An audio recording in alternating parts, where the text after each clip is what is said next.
तो देखिए effect of potential on photo current, ये दूसरा इसका एक्सपेरिमेंटल आउटकम होगा।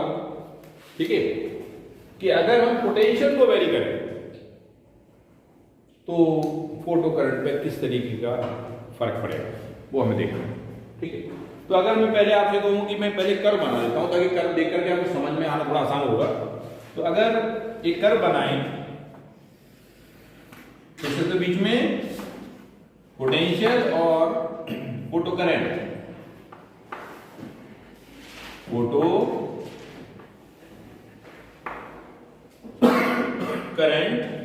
एंड हियर योर पोटेंशियल इस तरफ, यहां 0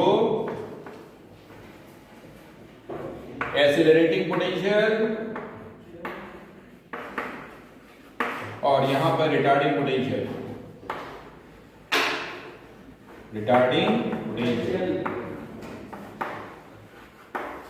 और जब कर्व बनाया गया तो कर्व जो आया कुछ ऐसा आया,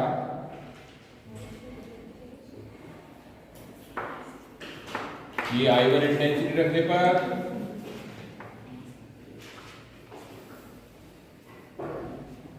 ये I2 इंटेंसिटी पर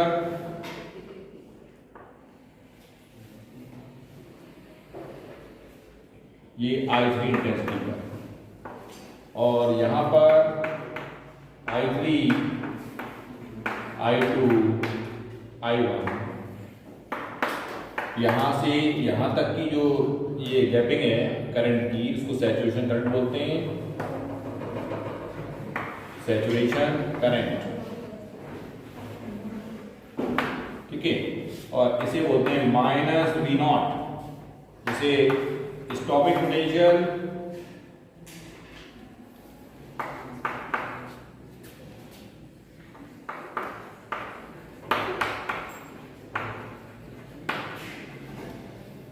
भी कह सकते हैं, this we call as the stopping potential.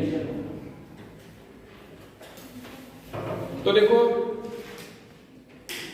ये बड़ा इंपॉर्टेंट कर्व है और इस चैप्टर में ये टॉपिक अपने आप में इंपॉर्टेंस रखता है, क्योंकि ये कर्व हो या इसके बाद हम फ्रीक्वेंसी का वेरिएशन देखेंगे वो कर्व हो, ठीक है, इस पे बेस्ड डायरेक्टली क्वेश्चन आ जाते हैं। तो जो कर्व बनाया हमने किसके बीच में बनाया है, एक्सीलरेटिंग पोटेंशियल, रिटार्डिंग पोटेंशियल और फोटो करंट, यानी पोटेंशियल में बदलाव करने पर फोटो करंट कैसे बदल रहा है, ये मेन चीज है।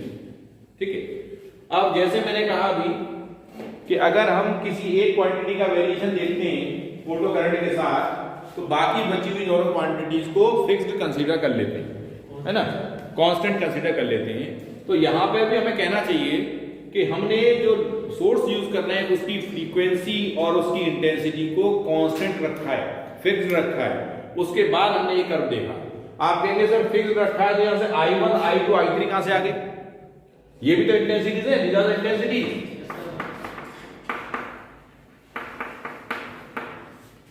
और इंटेंसिटीज कैसी हैं कि I3 बड़ा, I2 उससे छोटा, I1 सबसे छोटा। ठीक है, तो देखो इसमें आपको बिल्कुल कंफ्यूज नहीं करना है। I1 इनको भूल जाओ, जब आप कर्व पढ़ रहे हो एक इंटेंसिटी पे कर्व पढ़ोगे तो मान लीजिए वो कर्व आपका ही आ गया।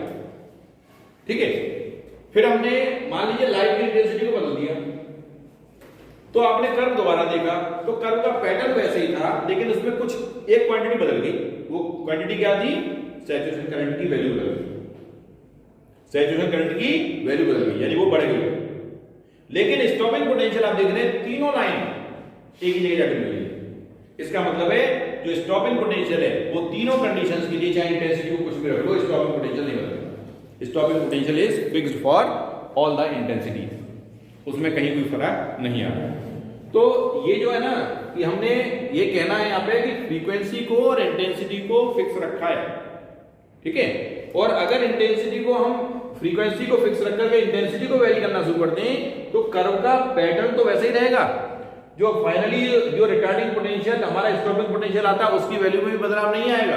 ठीक है, लेकिन होगा क्या, सैचुरेशन करंट की वैल्यू में बदलाव आ जाएगा, क्योंकि हम अभी पिछले टॉपिक में ही पढ़ चुके हैं कि इंटेंसिटी जो फोटो करंट होता है इंटेंसिटी से वेरी करता है डायरेक्टली।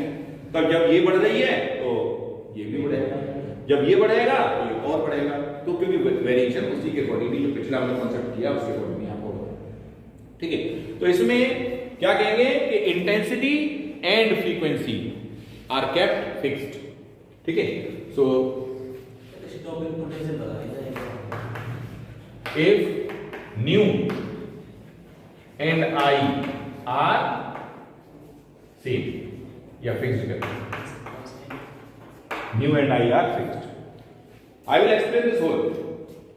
देखिए स्टॉपिंग पोटेंशियल ऐसे ही नहीं आ जाएगा, अभी इसके लिए पहले हमें एसिडिक पोटेंशियल समझना होगा, फिर हम इसके रिटार्डिंग पोटेंशियल को समझेंगे, ठीक है, तब ये आपको टर्म निकल जाएगा। ये लास्ट में आएगा, एक्सप्लेनेशन तो मैंने किया ही नहीं, मैं करने जा रहा हूं, ठीक है। तो ये समझ लेते हैं पहले, समझने के बाद में इसको शॉर्ट में पॉइंट्स के फॉर्म में लिखेंगे। इस पे कैसा, ये कैसा है नेगेटिव, ये कैसा है पॉजिटिव। ये क्या काम कर रहा है, पोटेंशियल को कंट्रोल कर रहा है। इसकी हेल्प से पोटेंशियल को बढ़ाया घटाया जा सकता है। आपने इस सिस्टम का इस्तेमाल करके पोटेंशियल को बढ़ाया। जब पोटेंशियल को बढ़ाओगे इसका मतलब क्या हुआ कि ये मोर पॉजिटिव हो गया और ये मोर नेगेटिव हो गया, है ना। इसका मतलब क्या हुआ कि जब ये मोर पॉजिटिव और मोर नेगेटिव हो गया तो यहां ज्यादा इलेक्ट्रॉन्स हो गए और ये ज्यादा इलेक्ट्रॉन्स को खींचने के लिए तैयार है, ज्यादा फोर्स लगाएगा उन पे, ठीक है। तो अब जब ये मोर नेगेटिव मोर पॉजिटिव हो गए तो more electrons gets ejected from C and they are collected by A, ठीक है। तो इसका मतलब जब ज्यादा इलेक्ट्रॉन जाएंगे तो करंट बढ़ेगा, ठीक है। आपने कहा कि इसकी यानी वोल्टेज को बढ़ाने के बाद करंट के अंदर बढ़ोतरी होने लगी, ठीक है। यहां पे देख रहे हो ये बढ़ोतरी हल्की सी, ये लाइन बिल्कुल ऐसे पैरेलल नहीं बनाई, यहां आकर के ये ऐसे आगे आगे स्टार्ट हो रही है, पहले ये बढ़ती हुई है। अब आपने कहा कि इसको हम और बढ़ा के देखते हैं पोटेंशियल को, आपके हाथ की बात है, वेरिएशन ही तो करना है, कर दीजिए। जब इसको आपने और बढ़ाया तो आपने देखा कि अब और इलेक्ट्रॉन्स बढ़ रहे हैं, ठीक है, यानी और करंट भी बढ़ने लगा।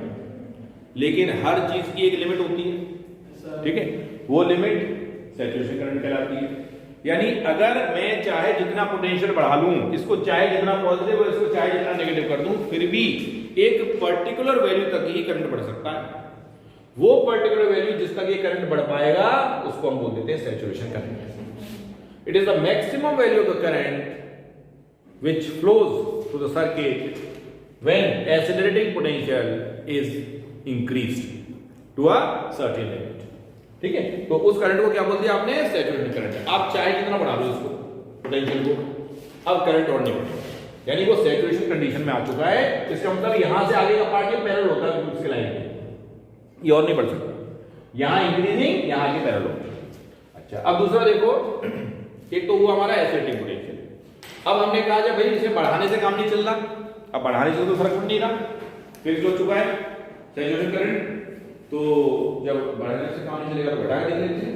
अब आपने क्या किया, इसको कम करना शुरू किया, वापस कम करेंगे तो इलेक्ट्रॉन्स की संख्या में कमी आई, ठीक है, जो इजेक्ट हो रहे थे उनकी संख्या में कमी आएगी क्योंकि पोटेंशियल डिफरेंस कम हो गया। और इलेक्ट्रॉन की संख्या में आपने घटाते घटाते इसको बिल्कुल क्या जाए, जीरो पे ले आए, ठीक है। यहां पे यानी पॉजिटिव पोटेंशियल नेगेटिव पोटेंशियल यानी इसको आपने न्यूट्रलाइज कर दिया, लगभग दोनों के पोटेंशियल में फर्क नहीं रहा। तो उस बीच में आप देख रहे हैं फोटो करंट की वैल्यू में कमी थी।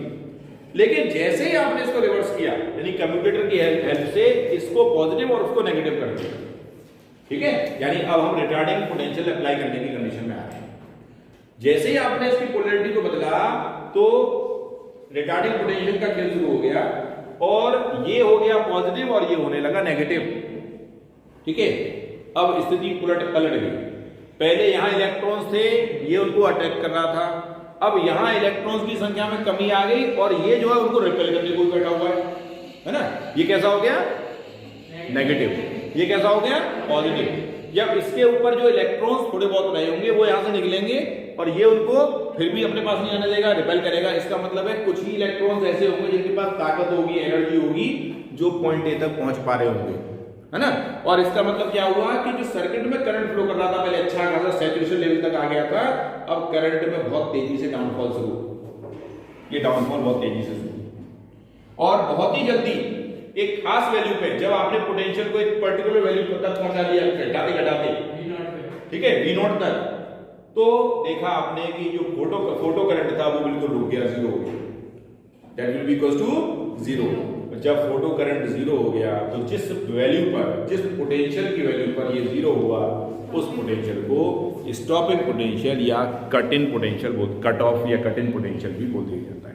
ठीक है, कट ऑफ पोटेंशियल, इसका एक नाम और है कट ऑफ पोटेंशियल और स्टॉपिंग पोटेंशियल। ठीक है, तो एक्सेलरेटिंग पोटेंशियल क्या देता है? सैचुरेशन करंट देता है। और रिटार्डिंग पोटेंशियल क्या देता है? स्टॉपिंग पोटेंशियल देता है। स्टॉपिंग पोटेंशियल का मतलब क्या हो गया कि अब यहां से इलेक्ट्रॉन यहां पे पहुंचने की स्थिति में नहीं है। जितना इवन जिसके पास एनर्जी बहुत अधिक थी वो भी अब यहां नहीं पहुंच पा रहा, वो भी इसने इसको रिपेल कर दिया और इस सर्किट में करंट फ्लो होना बंद हो गया, करंट बिकम जीरो। और जिस वैल्यू पे ये करंट जीरो होता है उसी वैल्यू को क्या बोल देते हैं? Stopping potential. ठीक है, now accelerating potential, न्यूमेराइट।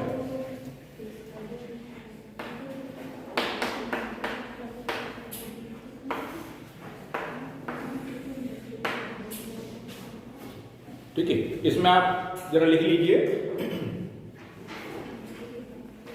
On making ए, यानी एमीटर, सॉरी कलेक्टर लिख सकते हो, on making A that is collector more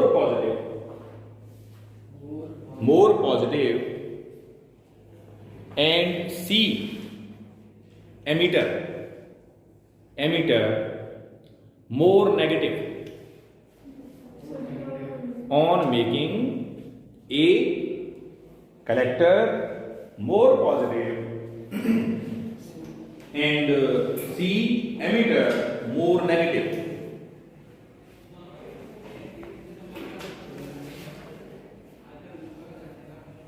Comma, photo current increases, photo current increases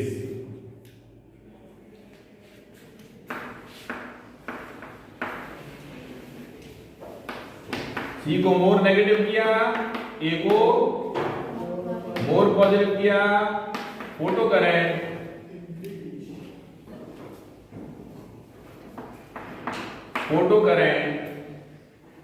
increase होने लगा।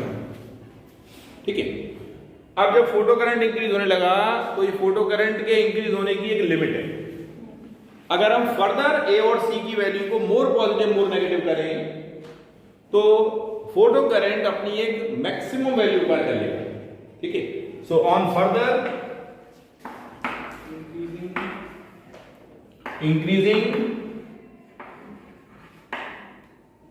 ए एंड सी, ठीक है, photo current acquires a maximum value called saturation current। क्या बताया? On further increasing A and C, जैसे इसको हम increase ही तो कर रहे थे, इसको मोर पॉजिटिव किया, इसको मोर नेगेटिव किया, इसको और ज्यादा पॉजिटिव या और ज्यादा नेगेटिव करने पर क्या होगा? Photo current acquires its maximum value करोगे और उस समय जो करंट था वो मैक्सिमम हो गया, जिसको बोलते हैं saturation current. Saturation current of निकल गया। ये क्यों हो रहा है? ये बात आपकी समझ में आ रही है? ये इसलिए हो रहा है क्योंकि सी के पास ज्यादा इलेक्ट्रॉन्स हैं निकलने के लिए और ए के पास ज्यादा ताकत है उनको अपनी तरफ खींचने के लिए। जैसे जैसे ए की स्ट्रेंथ को मोर पॉजिटिव करोगे आसानी से इलेक्ट्रॉन्स को अपनी तरफ खींचने की टेंडेंसी रखता है। ठीक है, और इसका मतलब जब ज्यादा इलेक्ट्रॉन्स जाएंगे तो ज्यादा करंट पास होगा। लेकिन जैसे मैंने कहा हर चीज की एक अपनी एक लिमिट होती है, वो लिमिटिंग वैल्यू इसकी सैचुरेशन करंट पे आकर के रुक जाती है। अब करंट फर्दर इंक्रीज करने की स्थिति में नहीं है। ठीक है, वो सैचुरेट हो चुका है। ठीक है, अब जब ये इंक्रीज नहीं करना है तो क्या करें? अब हम इस पोटेंशियल को रिटार्डिंग पोटेंशियल अप्लाई करना शुरू कर दें। ठीक है, अब क्या करेंगे? Retarding potential.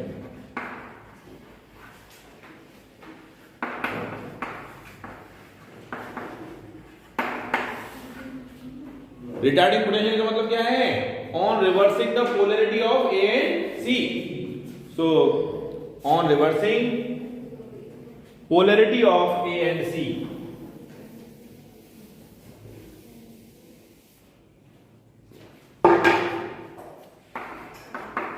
On reversing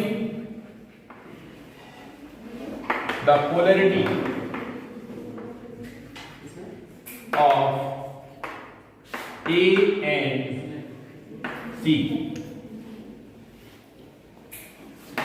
जैसे ही हम इसकी पोलरिटी को रिवर्स करेंगे, photo current start decreasing rapidly. So photo current starts decreasing rapidly and becomes zero at a certain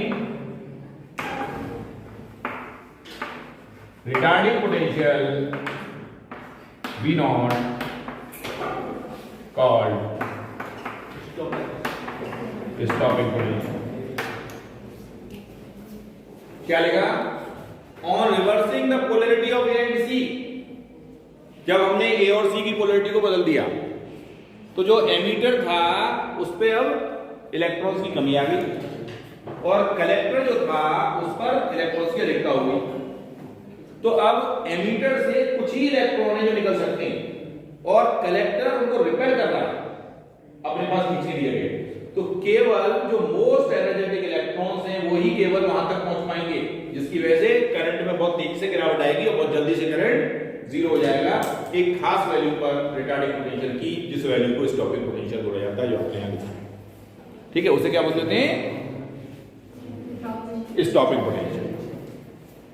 अब इसमें एक टर्म और छोटा सा रह रहा है कि जो फोटो इलेक्ट्रॉन्स जिनके पास सबसे अधिक एनर्जी है, ठीक है, वो मैक्सिमम एनर्जी कितनी हो सकती है उनके पास. ठीक है, तो एक पॉइंट के फॉर्मूला लिख लीजिए. The maximum kinetic energy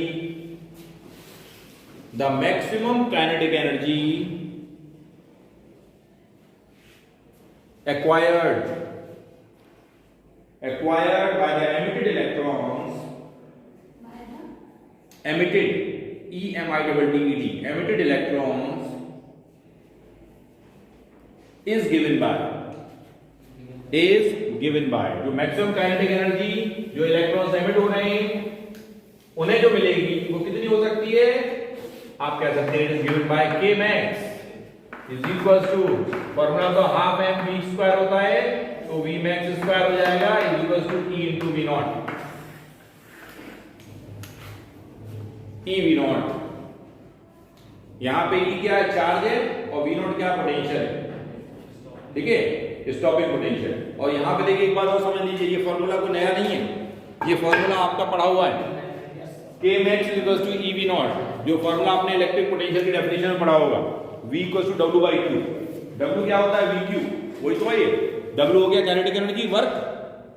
V into Q, charge की जगह इलेक्ट्रॉन आ गया और पोटेंशियल की जगह V naught आ गया. तो सेम फॉर्मूला ये है. ठीक है, तो ये दूसरा वेरिएशन जो इफेक्ट है पोटेंशियल का ऑन फोटो करंट, ये हमने देखा.